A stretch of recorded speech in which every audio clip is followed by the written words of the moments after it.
Alors, me revoici. Je me suis rendu compte qu'en fait, dans la vidéo précédente, je voulais vous donner des ordres et en fait, j'ai pas donné les ordres. Donc là, vous êtes là à attendre, je vous sens anxieux, vous vous demandez: «Mais qu'est-ce qu'il faut qu'on fasse?» Donc je reviens et puis j'ai complété un peu parce qu'en fait, bon, comme je prends jamais de notes, voilà, c'est la merde. Donc moi, j'avais envie de vous parler au travers de la vidéo précédente, vu que je vous avais montré mon tableau, de sécurité de votre installation électrique. Alors l'électricité, hein, voilà, vous savez, c'est un truc, on ne le voit pas et c'est hyper dangereux. Moi, dans mon entreprise, je passe des habilitations et je repasse régulièrement des stages de resensibilisation au risque électrique.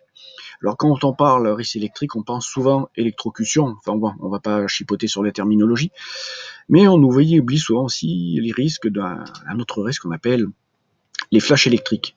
Donc les flashs, en fait, c'est quand un appareil que vous êtes en train de manipuler est défectueux, ou vous faites une mauvaise opération et qu'en fait l'appareil, vous pète à la figure. Hein. Ensuite, le troisième risque au niveau des installations électriques, c'est quelque chose d'un peu plus passif, c'est lorsque il y a un problème sur votre installation, une mauvaise connexion, que ça crée un point chaud, un point d'échauffement, et que petit à petit, ce point chaud fait que le matériel autour, il va commencer à prendre une couleur un peu marron, un peu noire, et puis avec les risques d'inflammation si le surchauffe est trop importante. Donc j'avais envie de récapituler je vais dire des fondamentaux, hein, qu'on devrait tous mettre en pratique, mais qu'on ne sait pas forcément. Donc c'est des fondamentaux qui sont du monde de l'entreprise, mais qui doivent être exactement les mêmes pour les maisons. Alors le truc que je ordonne de faire, c'est tous les 5 ans, faire venir l'électricien et faire resserrer tous les boîtiers de raccordement et tout votre tableau électrique.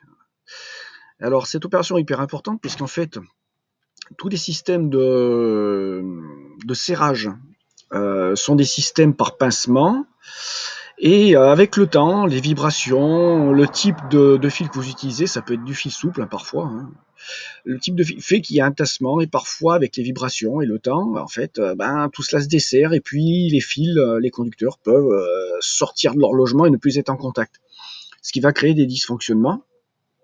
Ça m'est déjà arrivé chez moi, pourtant je fais le boulot régulièrement, en 20 ans ça a dû m'arriver 3 fois.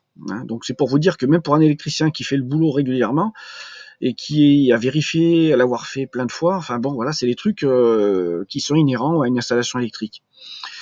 Donc faites refaire ça sur vos disjoncteurs, donc sur votre tableau, hein, sur vos bords de raccordement où qu'elles soient, et puis sur vos boîtiers de raccordement où qu'ils soient. Une fois tous les 5 ans, ça me semble convenable. J'ai pas de fréquence, faire plus, ça servirait pas forcément à grand chose. Voilà, donc ça me semble correct. Alors, ensuite, testez chaque année les disjoncteurs différentiels avec le bouton prévu à cet effet. Donc vous avez soit des disjoncteurs, soit des interrupteurs différentiels, leur fonction est différente, mais ils ont la fonction essentielle qui est la protection des personnes, de vous, de votre famille, lorsque des appareils peuvent être défectueux concernant leur mise à la masse. Donc pour les tester, vous savez, vous avez un tout petit bouton, donc vous avez la quéquette de réarmement, ça c'est la première chose, et ensuite vous avez un petit bouton blanc.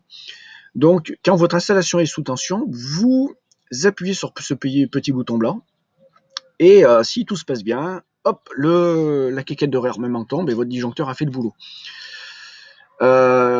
J'aurai un autre conseil que je vous donnerai plus bas lorsque vous faites ces tests. Alors ensuite, ça c'est le différentiel, mais ensuite, chaque année, si vous avez des disjoncteurs, vous mettez toute votre maison au ralenti, hein, vous débranchez tout dans votre maison, voire même vous tombez le disjoncteur EDF principal, et vous manœuvrez par le bas 1 à 2 fois les disjoncteurs.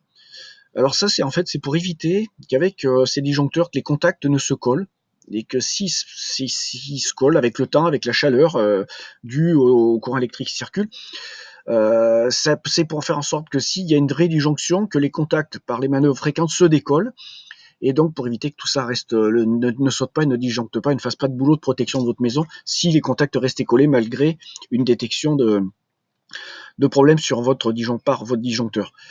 Donc faites ça une ou deux fois une fois par an, vous montez, vous descendez 2 fois après avoir coupé toute l'électricité dans votre maison, un peu partout, pour ce que je vais vous dire par la suite. Voilà, alors ça je vous le dis tout de suite, lorsque vous manœuvrez un disjoncteur ou un porte-fusible, ne vous mettez jamais en face de celui-ci. Portez des lunettes, hein, à minima, alors vous savez, des lunettes pour éviter les projections. Si possible, il y a des lunettes dans le monde professionnel, c'est des carabins, des masques hein, carrément, qui sont prévus pour ça, qui sont anti-UV et qui évitent les projections. Ensuite, ils ont une résistance, on va dire, thermique conséquente. Donc, manœuvrez les disjoncteurs donc sans vous mettre en face, avec des lunettes, les meilleures possibles, hein, si possible adaptées. Utilisez des vestes à manches longues, alors avec des tissus non inflammables, hein, un truc, voilà, tout ce qui est matière plastique à proscrire. Et puis mettez des gants. Alors bon, on ne sera pas équipé comme dans l'industrie avec des gants qui sont faits pour éviter les chocs électriques, les contacts électriques à plusieurs milliers de volts, ni pour des gants qui sont là pour les gros flashs électriques, avec des habilitations, mais au moins des bons gants en cuir, vous savez, des bons gants de jardin, bien épais, bien neufs, pas du tout humides, et vous les mettez et vous réarmez avec ça. Si jamais il y a un appareil qui est défaillant, comme je vous l'avais dit par exemple, comme je vous le disais plus haut, c'est-à-dire qu'en fait un appareil quand il est défaillant ou lorsqu'il peut y avoir un gros problème, lorsque vous réarmez un disjoncteur, il peut y avoir un risque que ce matériel-là explose. Ça c'est quelque chose qu'on ne peut pas exclure. Donc tout ce que je viens de vous dire précédemment concernant les manipulations, les interventions, doit se faire dans un contexte sécurisé avec ces petits fondamentaux. Ça coûte rien. Moi personnellement, j'ai jamais vu dans l'industrie ou voire même dans le domestique ce cas de figure-là. Si je l'ai vu, c'est qu'en fait il y a eu des erreurs d'opération faites par des gens qui avaient fait des opérations d'une qui n'avaient pas le droit de faire, pour lequel ils n'avaient pas les habilitations. Mais bon, voilà, c'est un contexte. Donc, des fondamentaux. Alors ensuite, on va rester sur un point, on va aller sur un point qui me semble important. Donc, munissez-vous d'un pistolet thermique. Donc, vous savez, c'est thermomètre thermique avec une petite diode laser qui vous permet de pointer l'endroit où vous voulez mesurer la température. Ça coûte 15 € sur Amazon. Donc, c'est des pistolets qui permettent de mesurer à distance la température d'un objet.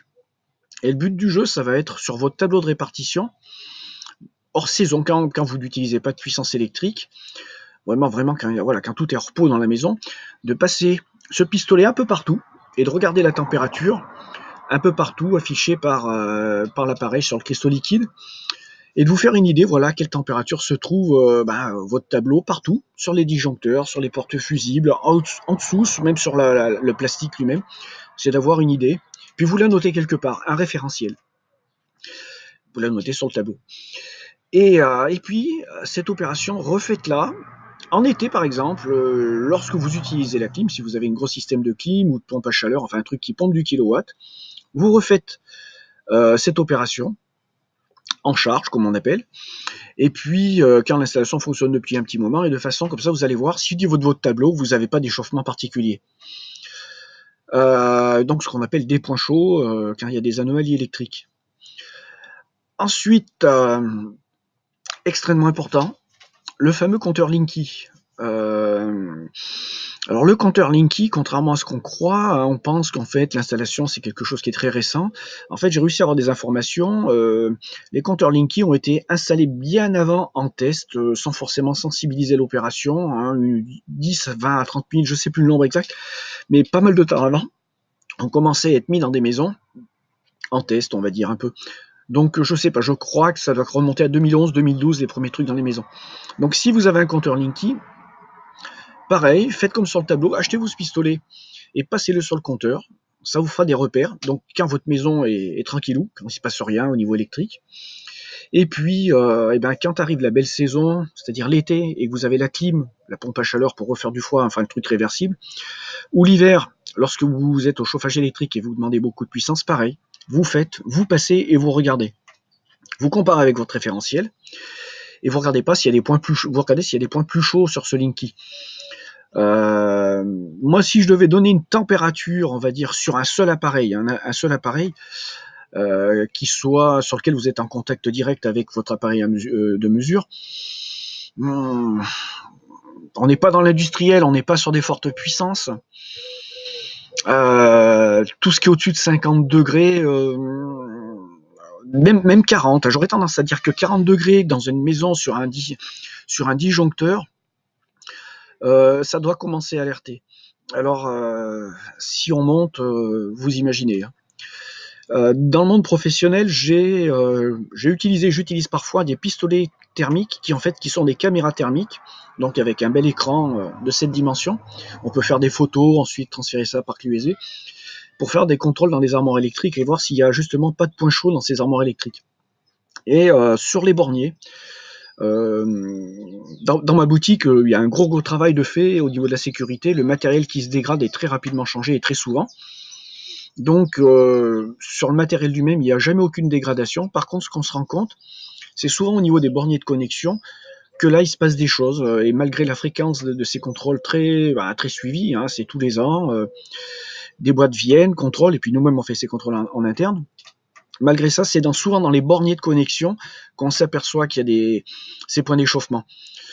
Donc voilà, tout ça pour vous dire que l'électricité, il y a des risques, hein, mais on peut les éviter et puis s'en prémunir très facilement par ces fondamentaux et même en étant à la maison. Alors, c'est une liste non exhaustive, c'est celles qui me sont venues à l'esprit suite à ma première vidéo ce matin. Libre à vous de rajouter des informations, voire même des liens sur des trucs, sur d'autres vidéos, des vidéos de flash électrique, tiens, super intéressant, si vous en avez, vous les mettez. Si vous avez d'autres conseils de sécurité auxquels j'ai pas pensé, vous rajouter. Voilà, hein, vous comprenez le principe. Allez, pas besoin de vous mettre le texte, hein, vous aurez juste à faire défiler, à faire des boutons d'arrêt. Quoique si, le texte, si, je vais le mettre en commentaire. Allez, copier. Ah, une alerte. J'arrive pas à m'en débarrasser de celle-ci. Allez, à plus.